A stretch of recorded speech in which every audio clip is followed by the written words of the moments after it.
Hey guys, Professor Bill, Comic Book University in Turok, issue number 3. More dinosaur hunting action, except that doesn't really happen in this comic book. Kind of, a little bit, right at the very beginning. Anyways, let's get into this, alright? We got Ron Mars on writing duties, art by Roberto Castro, colors by Salvatore Ayala, and letters by A Larger World's Troy Preteri.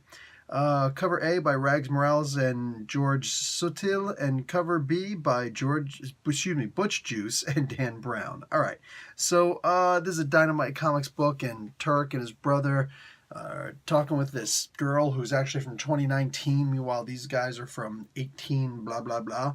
Along with all the military guys who are there, you know, back when the military was allowed to legally operate and do maneuvers and whatnot on American soil. What wasn't all claimed at the time, so there's that.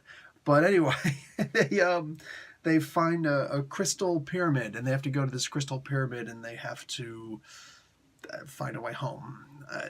This was a fun comic book. I know it sounds like, it was boring or whatever. There were some boring moments. There's a lot of talk, a lot of things that really quite needless.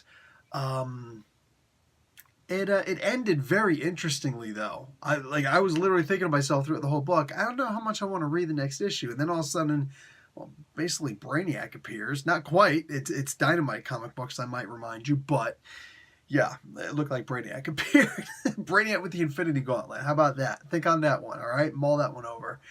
But, this looks fun. So I'm probably going to wind up picking up the next issue. I do need to see some action pretty soon. They're talking about, oh yeah, we're almost out of bullets. Why? You barely did anything. There was hardly anything to fight. The most interesting thing that happened is a couple first appearances in here. But first appearance by this black cloaked guy that looks, or at least acts a little bit like Solomon Kane. He's just like, do, hi. Boom! Like this dinosaur attacks him, and he, one blasts this thing, one shots him, and he just, the thing, like the flesh is completely melted off this thing before it, so it's dead before it even hits the ground. I'm like, damn. So there are a lot of interesting things in here, new characters, new ideas that I'm hoping we wind up seeing at some point soon. Yet somehow with all of that, I still need a little bit of action in this, man. This comic book just felt kind of short on action. Anyway, I do have to say one bad thing about the comic book. I don't know if it was just my comic book or all, go and check your comic book too, but the smell, man.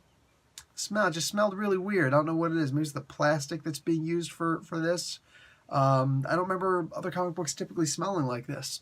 Anyway, yeah, it just, I don't know, like baked in the sun or something. Really freaking weird. It's a stinky smell, and it's almost like a cancer-causing carcinoma.